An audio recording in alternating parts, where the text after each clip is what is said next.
Nós estamos analisando Lucas capítulo 15 e Lucas capítulo 16, que são dois capítulos que trazem, salvo engano, 4 parábolas de Jesus, 5 parábolas no total. Nós temos aí a parábola da ovelha perdida, a parábola da dracma perdida, a parábola do filho perdido, né? A parábola do rico e Lázaro, Lucas capítulo 15 e capítulo 16, e a parábola do mordomo infiel. São, portanto, 5 parábolas. E a observação que o pastor José Luiz fez agora no final, que é importante a gente ter em mente, é porque os filósofos gregos é que se comunicavam muito usando a parábola como metodologia de ensino, que é extrair ou construir uma história, seja ela do cotidiano do povo, ou uma história conhecida, uma fábula conhecida, para dela extrair uma verdade a ser aplicada aos seus ouvintes. O método pedagógico de Jesus é reconhecidamente o mais eficiente que a gente tem conhecimento, porque Jesus contava histórias, aplicava essas histórias ao cotidiano dos seus ouvintes, tá? Então, e Lucas, como um cátedra, porque Lucas é um acadêmico, o texto diz que Lucas era médico, né? Então ele explora, ele usa muito, ele explora muito as parábolas que Jesus narrou. Nós vamos ser bem objetivos e bem sucintos. Primeiro, o comentarista fala aqui sobre o público de Jesus. Vamos começar por aqui, e aí você vai anotar quem é o público de Jesus. Aproximaram-se de Jesus todos os publicanos e pecadores para o ouvir. Pronto. Quem são os publicanos? Literalmente e em primeira mão, os publicanos eram auditores fiscais, tá? Eles eram israelitas que trabalhavam para Roma. Preste atenção, Roma dominava a Palestina, então havia uma revolta generalizada com a presença de Roma na Palestina. Qualquer pessoa que se aliasse a Roma era considerado um traidor da pátria, tá? Então esses publicanos trabalhavam para Roma cobrando impostos. Porém, há quem mencione que esses publicanos eram comissionados. Eles não eram remunerados de forma antecipada, eles eram comissionados. De modo que o publicano tinha a liberdade de chegar na lojinha da irmã Isa e perguntar assim: quanto custa essa peça de crochê? E ela vai dizer: custa 1 dracma. O publicano dizia assim: não, mas vale 5. E você vai pagar o imposto sobre 5. Então ele atribuía valores à mercadoria do povo, tá? Para cobrar o imposto sobre o valor que ele atribuiu. E há casos até de que, historicamente, quando a irmã Luzia não podia pagar o imposto, o publicano ia e emprestava o dinheiro a ela, a juros altos, para ela pagar o imposto, de modo que eles acabavam assumindo o controle do trabalho do outro. Então eles eram vistos como traidores, tá? Não significa que eles eram roubadores, como eu já vi gente pregando, mas eles se utilizavam do poder que tinham, da autoridade que Roma lhes dava, e terminava explorando os seus compatriotas. Quem eram os pecadores? É uma expressão genérica. Todos aqueles que não estavam dentro ali do ambiente da lei mosaica. Eram proibidos de entrar no templo. Então aí entravam os beberrões, as prostitutas, os gentios, que não necessariamente eram beberrões ou prostitutos. Só o fato de serem gentios estava na lista do que o texto chama de os pecadores. Agora observe, Jesus estava pregando sempre para fariseus, saduceus, escribas, todos religiosos. e todos eles donos da própria verdade, convictos da própria espiritualidade. Então você vai observar que todas as vezes que Jesus está pregando e esse público está presente, eles estão questionando, criticando ou julgando. Mas quando Jesus fala com aqueles a quem a Bíblia chama de publicanos e pecadores, eles estão ávidos pela palavra de Jesus. Nós estudamos numa lição aí 30 dias atrás, Lucas 5, quando Jesus estava numa casa e disse que a unção de Deus estava sobre ele para curar. E naquele dia ele curou aquele paralítico que desceram pelo telhado. E ficou a turma ali, escribas, chefes de sinagoga, questionando: quem é esse homem que pode perdoar pecado? Quem ele pensa que ele é? Mas logo à frente Jesus encontra um publicano, Levi, que depois passa a ser chamado de Mateus. E Levi convida Jesus para sua casa, faz um banquete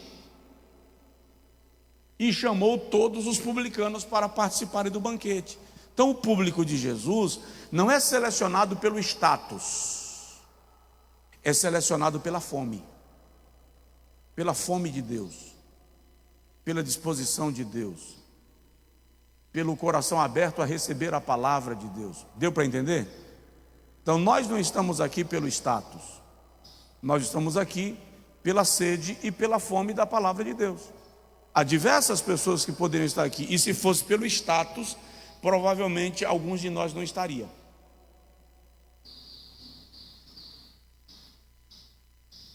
Pelo status social, alguns de nós não estariam, ou não estaríamos, né? Entretanto, o que qualifica uma pessoa com quem Jesus vai partilhar os seus mistérios não é o seu status social e religioso, é a sua sede da presença de Deus. É essa a verdade que o texto está nos ensinando. Compreendido? Alguém quer acrescentar alguma informação? Eu pedi um microfone, está onde? Está com... está ali com o Chico. Muito bem. Então vamos lá. Lucas 15, nós temos, deixa eu ver aqui alguma observação. O comentarista fala que há um padrão nos discursos de Jesus, nos quais podemos distinguir três diferentes motivações entre seus interlocutores. Primeiro, da multidão, ela é atraída por Jesus e ouve atentamente. Segundo, dos escribas e fariseus, que estão o tempo inteiro reclamando de Jesus. Terceiro, a perspectiva do próprio Jesus, que se interessa por ensinar os seus servos. Vamos lá. A primeira parábola discutida aqui é a parábola da ovelha perdida. Qual dentre vós é o homem que, possuindo 100 ovelhas e perdendo uma delas, não deixa no deserto as 99 e vai em busca da que se perdeu até encontrá-la? Essa parábola também é escrita por Mateus, lá no capítulo de número 18. E Mateus até menciona que ele deixa as 99 no aprisco e vai em busca da ovelha que se perdera. Vamos entender algumas verdades aqui. Primeira verdade: quando ele deixa 99 no aprisco e busca uma que se perdeu, o texto está nos ensinando que Deus trata com a gente não coletivamente, mas individualmente. Então, embora tenha 99 aqui, se você tem 100 reais, se você tem 100 ovelhas, 100 novilhas, e depois de um dia de pasto uma não voltou, você tem 99. Regra geral, você continua ganhando, você tem 99. Uma coisa é perder 99 e só uma veio, outra coisa é uma que se foi.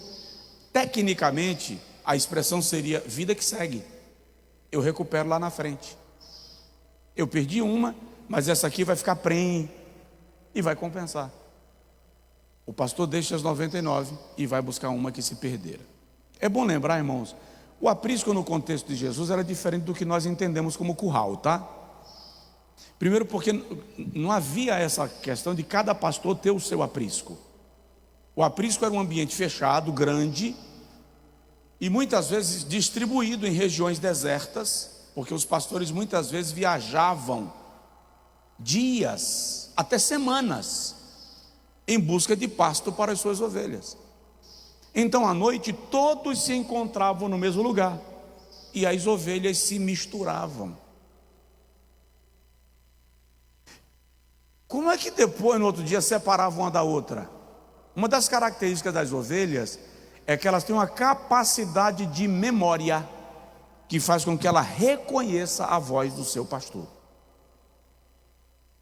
Você vai encontrar inclusive vídeos na internet que o camarada chega lá perto da cerca, chama a ovelha e ela sai do meio das outras e vem atender o chamado do pastor. Por isso Jesus diz: as minhas ovelhas ouvem a minha voz e a conhecem. Então as ovelhas se misturavam. Como é que aquele pastor, no meio de tanta ovelha misturada, ficou sabendo que uma faltou? Alguém tem uma ideia? Presta atenção. No contexto judaico, quando o pastor chegava com as ovelhas do aprisco, diferente de nós, porque no nosso caso, o vaqueiro, só quem já morou na roça conhece isso, né? O vaqueiro vai tangendo o gado, correto? No contexto do pastoreio de ovelhas, não. O pastor vai na frente e as ovelhas vão seguindo. Ele tem auxiliares que vão observando se uma ou outra ovelha se extravia, porque tem uma ou outra que é mais rebelde, né? Que é mais dispersa, né? Que fica entretida comendo capim à beira da estrada, tal. Então ele tem os auxiliares para ir, mas ele vai caminhando. Quando ele chega no aprisco, a primeira coisa que ele faz é subir na cancela, na porteira do aprisco. As duas estacas que dão sustentação à porteira de uma cancela, de um curral e tal, são chamadas aqui no Nordeste de mourão, correto? Pronto. Então o pastor subia, colocava um pé no mourão da direita, outro pé no mourão da esquerda, e agora ele contava as ovelhas de cima para baixo. Alguns estudiosos entendem que é por isso que Jesus diz: eu sou o bom pastor. E no mesmo texto ele diz: eu sou a porta. Porque nenhuma ovelha entrava para o aprisco sem passar por debaixo das pernas do pastor. De cima para baixo ele contava: 1, 2, 3, 9, 90, 91. Então ele sabe que uma faltou. Isso revela o cuidado de Deus com cada um de nós. No ambiente religioso, quando alguém se perde, enfraquece, desvia, esfria, vai embora, tende-se a dizer: saiu de nós porque não era dos nossos. A Assembleia de Deus gosta muito dessa linguagem. Quando alguém deixa de congregar, quando alguém esfria na fé, saiu de nós porque não era dos nossos. E não se vai atrás. Jesus nos ensina que uma ovelha que ficou para trás causará maior alegria no céu do que as 99 que já estão em ambiente de segurança. Por isso que ele vai buscar. Senhora? Exatamente. Então a perda de uma ovelha não é considerada algo banal, supérfluo. Jesus revela o quanto o Pai valoriza as ovelhas individualmente. E isso se diz respeito a mim em que aspecto, pastor? Nós somos tratados como ovelhas. Nós somos as ovelhas do texto. Tá? Nós somos aqueles a quem Jesus está buscando. Aí Jesus vai dizer assim: a maior alegria no céu, por causa daquela ovelha que foi encontrada,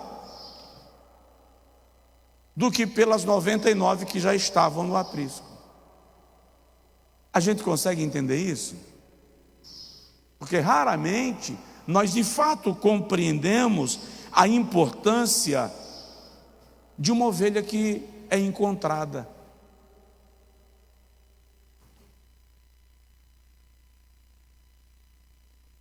Sim. E aí não podemos, a mãe e o pai não podem distrair ela. Se a gente trouxer isso para o ambiente da família, é que a irmã Luzia está mencionando, os filhos não são iguais. Então aquele tem para os outros acha que gosta mais, mas é aquele que mais precisa de atenção e de cuidado. Muitas vezes, é isso que ela está pontuando, muitas vezes o mais problemático é o que depende de mais atenção. Aí a gente diz assim, não, dá problema demais, larga de mão. E Jesus está ensinando que aquele que se extraviou precisa de maior atenção, cuidado, do que aquele que já está no aprisco.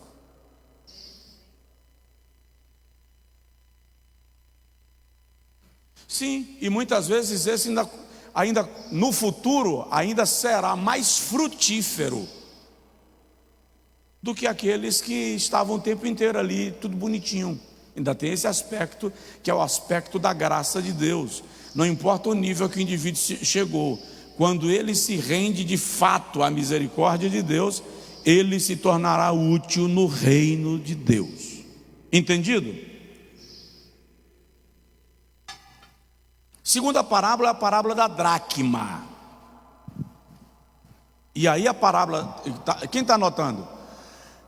Veja só, irmãos, a dracma podia representar pelo menos dois valores. Um deles, muitas vezes o dote, quando a moça casou. Muitas vezes o dote dela era dado na forma de um diadema ou de um colar de dracmas, que eram moedas de ouro ou de prata. Uma dracma correspondia ao valor de um denário. A dracma era grega, o denário era romano, me parece que é isso. Eram valores equivalentes. Para você entender melhor, era o valor que se pagava pela diária de um trabalhador braçal. Essa mulher tem 10 dracmas. Para que servia esse dote? Esse dote era uma economia dela, ela tinha que manter isso preservado, porque viriam dificuldades. Poderia vir uma viuvez, poderia vir uma carta de divórcio, que era muito comum nos dias de Jesus. Os homens repudiavam esposas e em alguns casos davam carta de divórcio e ela ficava completamente desprovida e desprotegida. Então aquilo era a sua economia pessoal. Perder uma dracma, tem uma série de versões que diz que a dracma, na verdade, o marido dava, e se ela perdesse, afetava a honra dela, podia indicar que ela traiu o marido. Não tem um respaldo histórico que assegure isso, mas o fato é que no mínimo representa o descuido de perder algo que era da economia da família. Aí a Bíblia diz que quando ela percebe que a dracma se perdeu, veja que a percepção é a mesma. A diferença da parábola da ovelha para a parábola da dracma é que a ovelha é perdida fora, a dracma é perdida dentro. Aí você vai entender o fechamento do raciocínio de Jesus na próxima parábola. Jesus está dizendo que existem ovelhas, deixa eu trazer para cá, crentes que se perderam lá fora, mas existem alguns que se perderam dentro. Está dentro da casa, mas está perdido.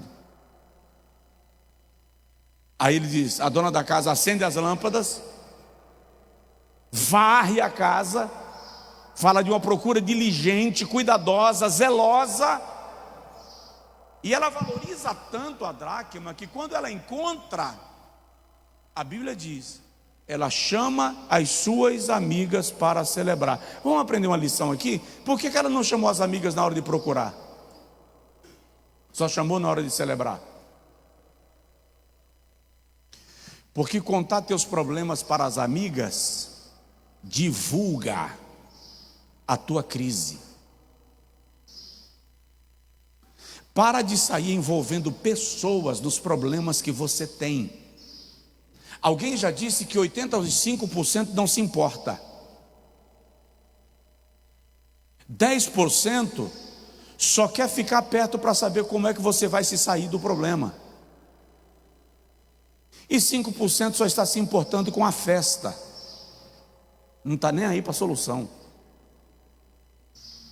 Então ela não fala com as amigas quando ela perdeu, ela fala quando ela encontra, tá?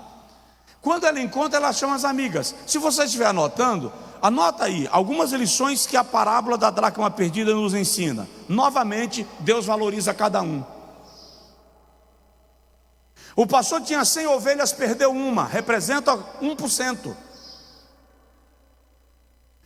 A mulher tinha 10 dracmas, perdeu uma, representa 10%. O pai tinha 2 filhos, os 2 estavam perdidos, um na rua, outro em casa, representa 100%. Veja só, na parábola da ovelha, a ovelha se perdeu onde? Fora. Na parábola da dracma, a dracma foi perdida onde? Dentro. E na parábola do filho pródigo, os filhos se perderam onde? Um fora e um dentro.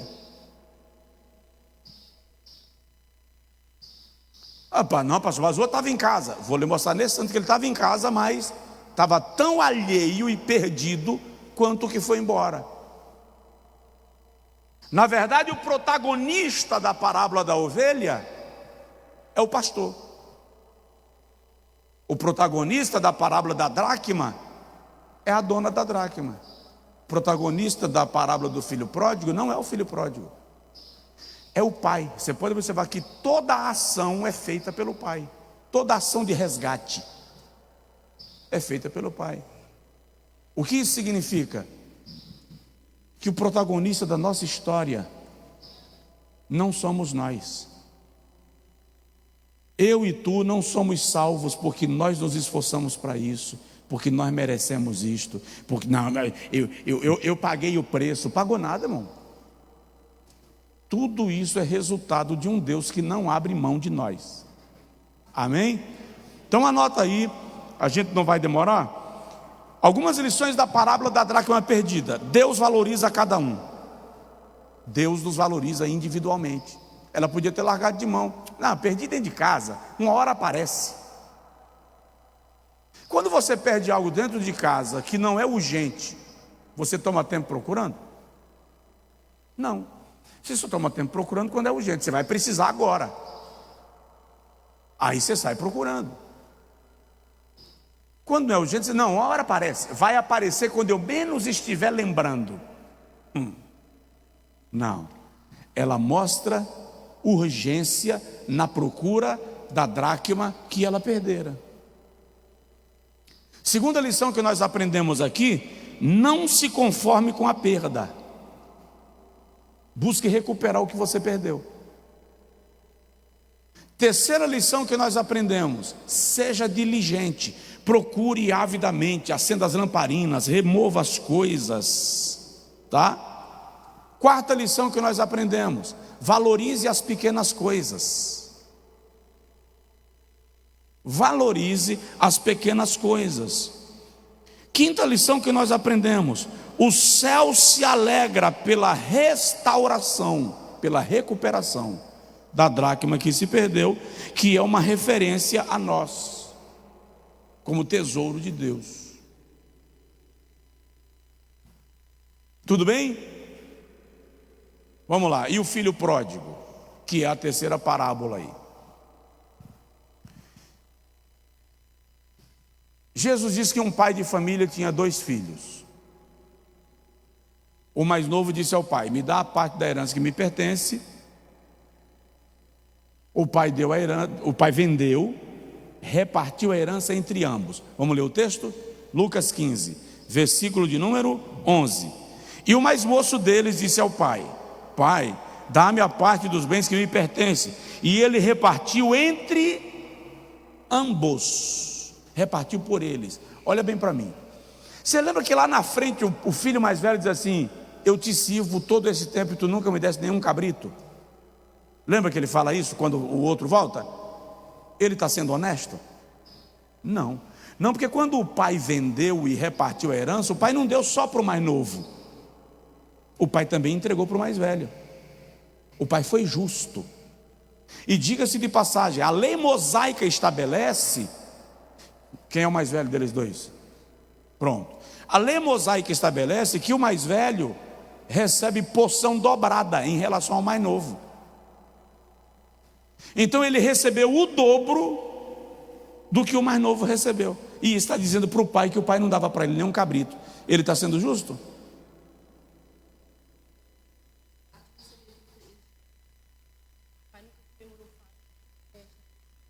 A gente chega lá. Vou segurar sua pergunta aqui pendurado na ponta do saiote, como dizia a minha mãe, quando a gente era criança. Vou amarrar na ponta do saiote. Podia esperar que na frente vinha problema. Então vamos lá. Então o que nós temos aqui? O camarada, anota aí se você estiver anotando. Eu quero primeiro fazer uma relação de todos os erros que o filho pródigo cometeu, porque eu quero te mostrar que ele era irrecuperável. Primeiro erro que ele cometeu: pedir ao pai a herança com o pai ainda vivo. Juridicamente, isso aqui era insuportável, imperdoável, intolerável. A herança só era repartida quando o pai morria.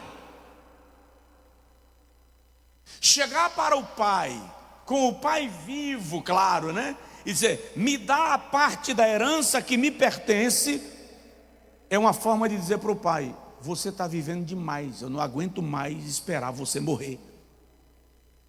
Era uma afronta. Esse é o primeiro erro. Detalhe, a figura do pai na cultura judaica é muito importante. A principal figura da comunidade judaica é a figura do pai. Afrontar o pai nesse nível coloca o indivíduo sob maldição. Ele perderia o direito até do que ele tinha. Então esse é o primeiro erro que ele comete. Segundo erro que ele comete, olha o que o texto diz. Poucos dias depois, o filho mais novo, versículo 13, ajuntando tudo, partiu para uma terra longínqua. Presta atenção, na cabeça de um israelita, de um judeu nesse caso, terra longínqua significa longe dos termos de Israel, saiu do convívio de Israel. Isso era levado tão a sério, irmãos, presta atenção, isso era levado tão a sério nos dias de Jesus, que havia uma confusão étnica, religiosa e doutrinária entre judeus, galileus e samaritanos. Presta atenção, judeus, galileus e samaritanos eram povos que habitavam no mesmo território, o território de Israel. Nos dias de Jesus, o território de Israel era dividido basicamente entre esses três povos: judeus, galileus e samaritanos. Mas eles não conviviam pacificamente. Entre os samaritanos a guerra era tão grande que há quem diga, há historiadores que dizem, ou rabinos, que naquele tanque lá da beira da estrada, onde um samaritano tivesse lavado as mãos, um judeu não lavaria os pés. Entende? No dia que Pilatos mandou matar alguns galileus perto do altar em Jerusalém, o povo da Judéia veio conversar com Jesus, comemorando a morte dos galileus que Pilatos mandara matar. Então não havia convívio. Aí a palavra diz que o cara pegou aquilo que o pai deu e foi para uma terra longínqua. Ou seja, ele saiu dos termos de Israel, ele saiu dos termos da aliança, ele quebrou toda a preservação étnica, e isso para eles era muito forte, sobretudo, porque eles se lembravam de três episódios muito sérios da vida, da história de Israel. Primeiro, a queda, a destruição de Samaria, capital do Reino do Norte, em 722 a.C., As 10 tribos foram levadas cativas, dispersas, não voltaram para Israel, e o rei da Síria trouxe povos de outras nações para habitar no território de Israel. Esses são os ancestrais dos samaritanos. Segundo, no cativeiro de Babilônia, eles foram dispersos por diversas terras, e outros povos vieram ocupar o lugar deles. E agora, eles estão debaixo do poderio de Roma. Então, sair daqui para ir a uma terra longínqua é ir visitar a terra daqueles que profanaram a nossa terra. Isso era imperdoável. No Brasil, nós somos um país multicultural. Nós temos no Brasil muitas etnias, muitos povos e muitas culturas. Então a gente não compreende muito essa questão étnica. Isso para nós é pálido. Mas em algumas regiões do mundo, isso é levado tão a sério. Vou te dar um exemplo. Vamos em Jerusalém esse ano que vem? Bora? Eu estou programando viagem para o mês de novembro para Jerusalém. Isso se o mundo, não ficar de perna pro ar. Mas vamos lá. De Jerusalém para Jericó, hoje, Jerusalém para Jericó, dá 1 hora de viagem. Vamos botar aqui, Feira Salvador. Mas quando você chega em Jericó, na entrada, no entroncamento de Jericó, tem um outdoor, mais ou menos do tamanho dessa placa preta aqui, ó, escrito em hebraico, em árabe e em inglês: proibida a entrada de judeu,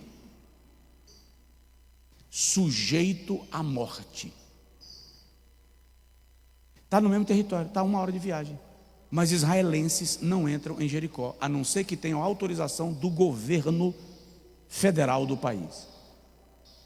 Se não tiver autorização, se for das Forças Armadas, um agente do governo que entra em missão específica, o judeu comum não vai em Jericó fazer negócios.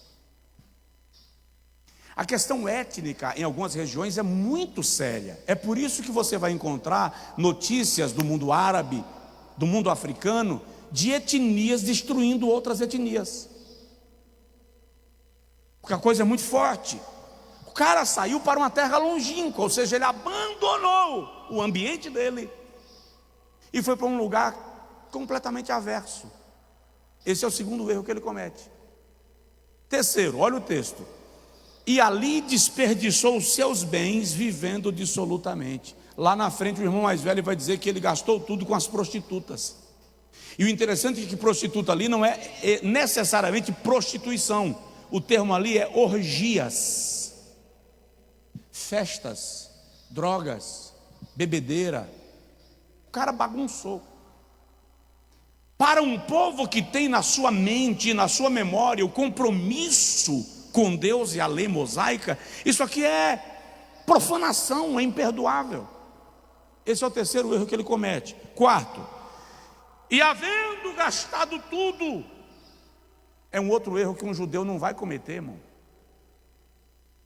Eles são os melhores economistas do planeta.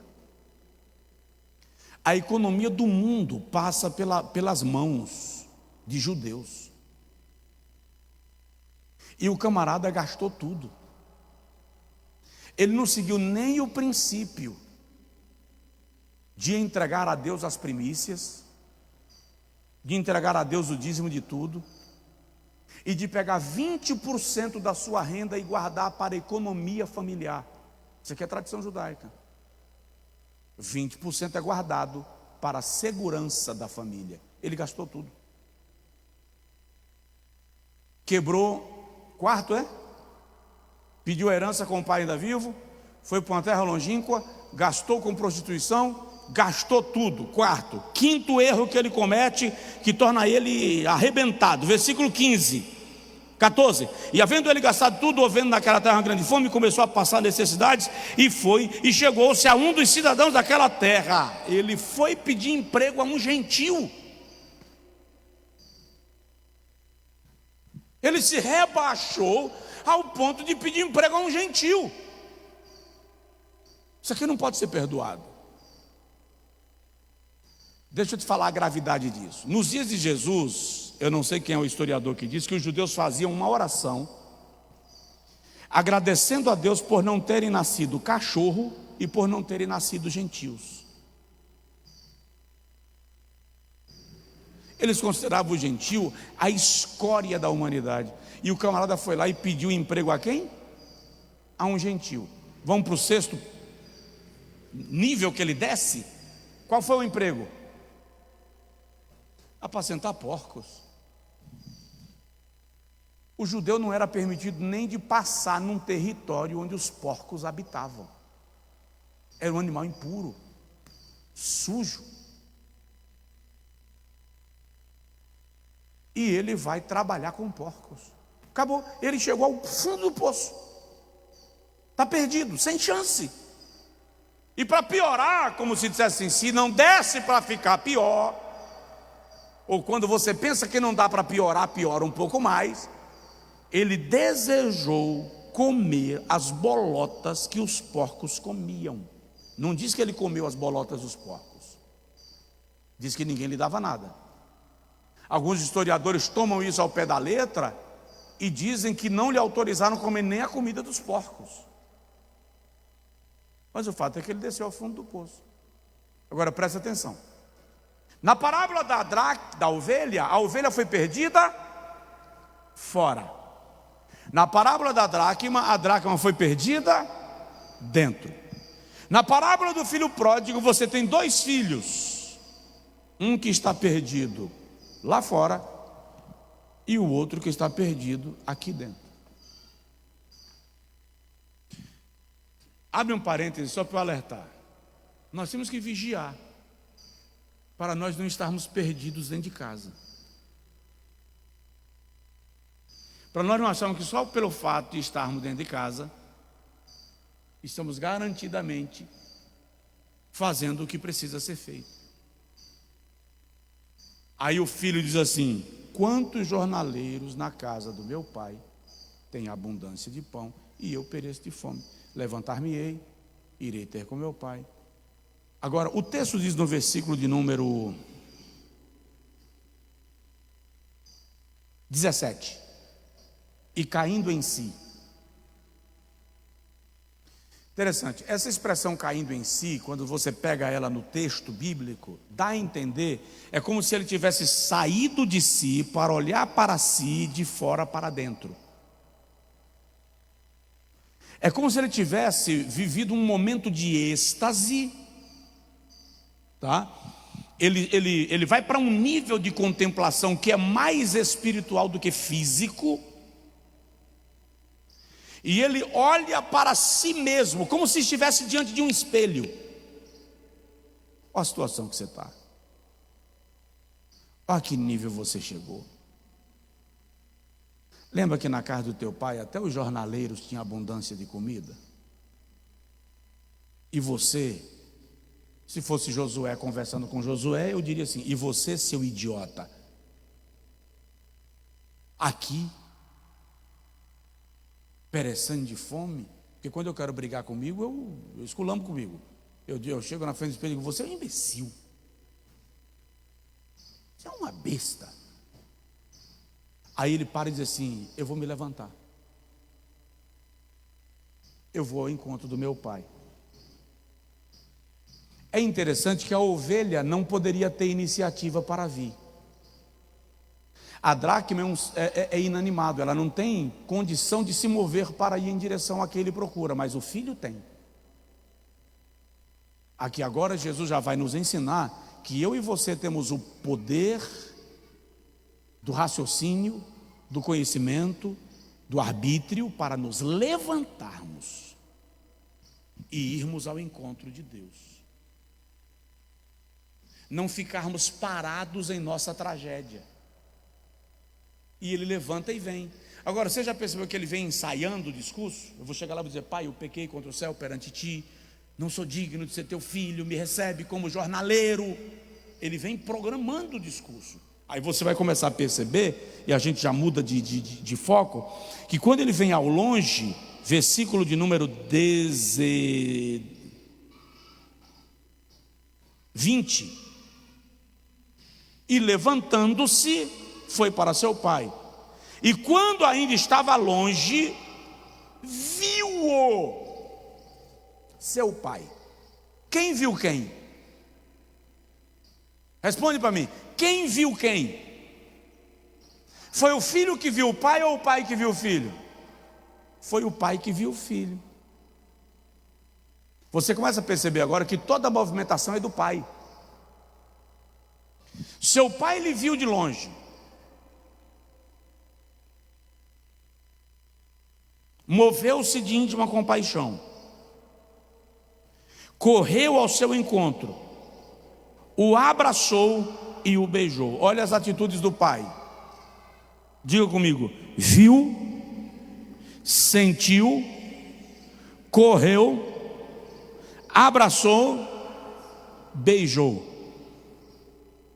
São expressões que traduzem o amor do pai para com o filho, que expressam o amor do pai para com o filho. Daqui a pouco eu vou te mostrar onde é que está a tragédia da parábola. Tá? Na mentalidade judaica, a tragédia da parábola está no final. Na verdade, talvez essa parábola seja a que mais afronta a mentalidade judaica dos dias de Jesus. Dos dias de Jesus, tá? Quando o pai o abraça, ele então diz para o pai, e o filho disse: Pai, pequei contra o céu e perante ti, já não sou digno de ser chamado teu filho. Ele terminou o discurso, sim ou não? Ele terminou o discurso, sim ou não? Não, porque ele tinha mais uma coisa para falar. Me recebe como um dos teus jornaleiros. O pai permitiu? Não. Olha bem para mim. O pai não tem tempo para orações hipócritas. Antes que você continue aí com a sua conveniência, com a sua oração adequada, com aquilo que é bom para você, vamos ao que interessa? Vamos ao que importa? Não quero você como jornaleiro. Você vai ter que se comprometer com a casa. Não quero você ocupando espaço sem se comprometer. Você vai assumir responsabilidades. Eu estou te dando o privilégio de ter acesso, mas privilégio impõe responsabilidades. Aí o pai já diz para o servo: trazei depressa a melhor roupa. E a roupa não era só para cobrir, a roupa tinha o brasão da família. A roupa falava de identidade. A roupa indicava quem ele era. Parece que não, e nós brasileiros somos dados a desvalorizar tradições. Eu não sei se tem um povo mais dado a desvalorizar a tradição do que nós brasileiros. Não estou afirmando, estou questionando. Mas a roupa diz muito sobre você. Salvo engano, é Glória Calil quem diz: você é o que você veste. Então, aquilo que você veste fala muito a teu respeito. Daí lá no Antigo Testamento a Bíblia chega a orientar: adorai ao Senhor vestidos de trajes santos. Entende? Traz a roupa, você vai ter identidade, você vai ser da família. Depois da roupa, trazei agora o anel, porque o anel indicava direito. Direito à herança. A herança que ele perdeu, o pai está devolvendo. Só que tem um detalhe: você vai aprender a preservar o patrimônio, não agir como você agiu lá na rua. Então não é só o privilégio de ter, é o privilégio de preservar. Coisas, inclusive, que nós precisamos ensinar aos nossos filhos. Preservação. Entende? Coloca o anel, agora trazei sandália. Por que sandália? Porque o escravo e o jornaleiro não usavam sandália. Então o pai está dizendo: você vai ser da família, você é filho. O pai está chamando o rapaz à responsabilidade. Estou te recebendo e te envolvendo. Matai o bezerro cevado. Irmão, o bezerro cevado era preservado durante semanas, durante meses. O bezerro cevado só era utilizado em 4 circunstâncias específicas. Aqui, uma grande festa familiar, que toda a família estivesse envolvida por uma conquista muito extraordinária. Uma festa de casamento, por exemplo, tá? A visita de alguém muito importante, como o príncipe, o imperador, o governador, ou para sacrifício.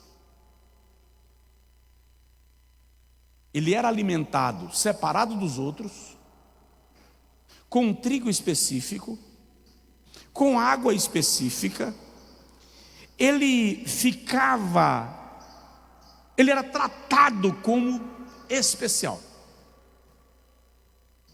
Nesse caso, revela que a festa que o pai está promovendo não foi de improviso, foi planejada. Deixa o bezerro aí, em algum momento nós vamos ter algo para celebrar nessa casa. Em algum momento nós teremos algo para festejar nesta casa. Quando a festa está acontecendo, lá vem o filho mais velho. Agora veja o texto, versículo de número 25. E o seu filho mais velho estava no campo, e quando veio e chegou perto da casa, ouviu a música e as danças, e chamando um dos servos, perguntou-lhe que era aquilo. E ele disse: veio aquele teu irmão. Até a forma do cara falar, você já percebe que o servo quis botar uma pimentinha no negócio, né? Veio aquele teu irmão, aquele que vendeu tudo e foi embora. Você lembra dele? Aquele que fez teu pai sofrer tanto. Ele veio. E teu pai matou o bezerro cevado porque eu recebi o são e salvo. Posso te dizer uma coisa? Sempre que você receber uma informação sobre algo ou sobre alguém, antes de fazer qualquer coisa em relação à informação que você recebeu, processa direito. Porque quem te comunicou, quem te deu a informação, pode ter dado a informação correta, com uma intenção duvidosa. Pode colocar na informação um tempero que não era necessário para te desequilibrar. Pondere. Normalmente é melhor sentar, respirar, pensar, calcular, sondar. Ele recusou entrar e o pai veio. Aí ele vai com a reclamação dele. Eu te sirvo há tantos anos. Eu te sirvo. Diga comigo, eu te sirvo. Aqui está um dos grandes problemas da parábola, da consciência daquele rapaz. O sirvo aqui é um termo usado para escravo. Ele não se sentia filho, ele se sentia escravo. Olha bem para mim, muitas vezes o problema não está na maneira que o outro te trata, está na maneira como você se sente. Ele se sentia escravo.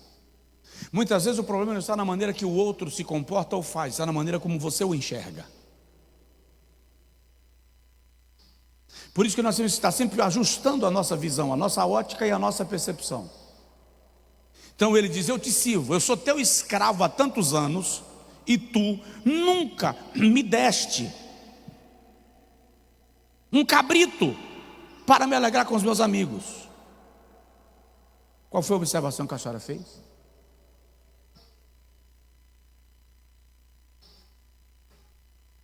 Pronto, olha a resposta do pai para esse problema.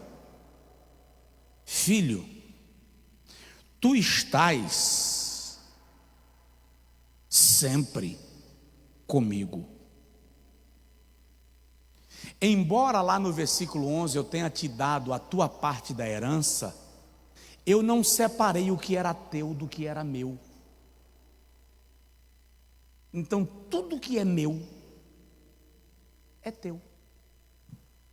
O que o pai está dizendo? Teu irmão está recebendo uma festa, mas tu já recebeu tudo que eu tenho. Para ele uma festa, para você a vida deveria ser uma festa, porque tudo que é meu é teu. Todas as minhas coisas são tuas. O teu irmão recebeu a parte dele, separou e foi embora. Eu te dei a tua parte e deveria separar. A lógica seria separar, mas eu não separei o que é teu do que é meu, ficou misturado. Tudo que é meu é teu, você tem acesso irrestrito. O problema é que aquele rapaz não tinha essa percepção. Então vem algumas coisas que a gente precisa aprender no reino de Deus e na vida em família. E na vida em família. Exemplo, não basta ser amado, é preciso se sentir amado. Quem é pai e mãe aqui, levanta a mão. Muito bem. Quem ama seu filho ou sua filha, levanta a mão. Ele sabe que você o ama, mas a questão é, ele se sente amado? Então muitas vezes é importante assegurar isso, comunicar isso, averiguar se a criança, se o filho, se a filha sabe exatamente o que é ser, o que ele é amado. Essa comunicação é necessária, até porque, e agora eu vou sair um pouquinho aqui, 1 milímetro da nossa linha de raciocínio, existe linguagem emocional. Às vezes o que comunica amor para um, não comunica amor com a mesma intensidade para o outro, porque tem linguagens emocionais distintas. Então o que faz com que cada filho se sinta amado, amada? É preciso identificar isso. Outra coisa, você é filho, mas se sente filho? Olha o problema do rapaz. Eu sou teu escravo. Embora sendo filho, ele vivia com a mentalidade de escravo. Tem muita gente na igreja e no reino de Deus com a mentalidade de escravo. A grande pergunta agora para nós é: como você se sente no reino de Deus? Quem você é no reino de Deus? Filho? Escravo? Vamos entender, no contexto judaico, o filho servia, então ele tinha o seu papel de serviço na casa, na família. Ele tinha que se responsabilizar, e é por isso que o pai diz para o filho: você vai ser filho, você não vai ser jornaleiro. Tem muita gente na casa querendo a mesa, mas não quer a responsabilidade. Você sabe que filhos, regra geral, são relativamente folgados, né? Regra geral, se deixar, eles nadam, né? Bota o pé no centro da sala, joga a almofada no chão, come, sai derramando a comida no meio da casa, deixa o prato na sala. Se você der a ousadia de deixar ele comer na sala de TV, ele vai terminar de comer, vai largar o prato lá. Ainda tem uns que levam o prato para comer no quarto. Filhos, eu digo sempre que casa de pai é hotel onde o hóspede nunca paga a conta e reclama de tudo. Ou os filhos de vocês são mais santos? É, regra geral é assim que funciona. Agora observe, muitos querem a mesa, mas não querem a responsabilidade com a casa. E o pai diz: não. Você vai vestir a roupa da família, você vai usar o anel que indica que você tem responsabilidade com o patrimônio, você vai calçar sandália de filho, porque você vai ter responsabilidade de filho. Isso é o reino de Deus. Agora observe, a ovelha foi perdida, A dracma foi perdida. Na parábola do filho pródigo, nós temos dois filhos. Um está com um problema lá fora, o outro está com um problema aqui dentro. Qual é o problema da tragédia? O problema da parábola. O problema da parábola é que o filho que está dentro de casa, Jesus está falando para quem? Quais são? Lembra do primeiro tópico da lição? Quem é o público ouvinte de Jesus? Escribas, fariseus e saduceus, os legalistas do ambiente da lei mosaica. Jesus está dizendo: o filho mais velho são vocês, os israelitas, os judeus que ficaram em casa. O filho mais novo que se perdeu são os gentios, que desceram ao mais baixo nível da degradação. Aí Jesus vai dizer assim: a recuperação daquele passa pela mesma pessoa que vai recuperar o daqui. Quem? O Pai. Jesus está dizendo: a salvação não será dada porque você é judeu, e nem será perdida porque aquele é gentil. A salvação só será concedida porque o Pai, que está na casa, conhece o que se perdeu e conhece o que ficou, e Ele vai conciliar ambos num só propósito, que é o propósito da redenção final, que envolve o plano eterno de Deus para a salvação da humanidade. Alguém consegue dizer amém? Então, a gente vai concluir, mas eu concluo, na próxima parábola aí nós temos, a lição vai mencionar que o pecador arrependido alcança perdão, né? O papel do pai no cenário, é ele quem constrói toda a possibilidade de resgate. Aí vem, para finalizar, a parábola do rico e Lázaro. Jesus está dando instruções aos seus discípulos, e isso vai ser trabalhado de maneira mais detalhada na próxima lição, por sinal, né? A caminho de Jerusalém, Jesus irá instruir os seus discípulos sobre o que irá acontecer. Ele seria preso, morto, ressuscitaria, retornaria ao céu. E aqui Jesus começa a preparar os seus discípulos para o ministério futuro. Aí ele narra a parábola do mordomo infiel. Jesus está dizendo: eu sou o Senhor da casa que vou viajar e vou deixar vocês para cuidarem dos meus bens. Então nós temos duas parábolas no capítulo 16, o do mordomo infiel e a parábola do rico e Lázaro. E aqui vem uma pergunta básica: como nós estamos administrando os dons e talentos que Deus nos deu? Porque Jesus viajou, vamos usar essa expressão, mas ele vai voltar para pedir contas. Irmão, a sensação que eu tenho é que os crentes vivem como se eles nunca mais fossem encontrar Jesus.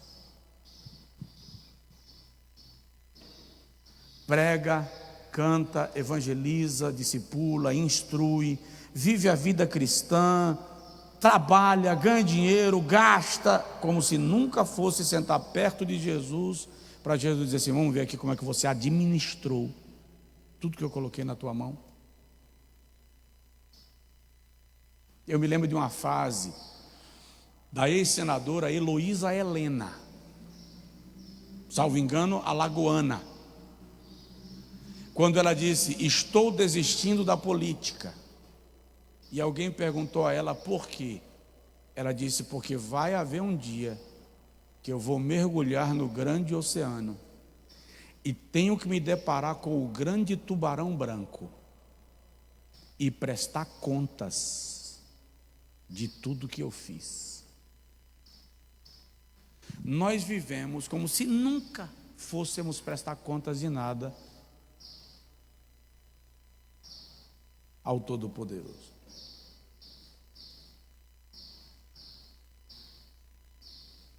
Aqui Jesus vai nos ensinar que nós somos mordomos, e o mordomo vai prestar contas. Faz uma pergunta básica, se tiver alguém do seu lado aí, pergunta para ele assim: como é que você está administrando o que Deus lhe deu?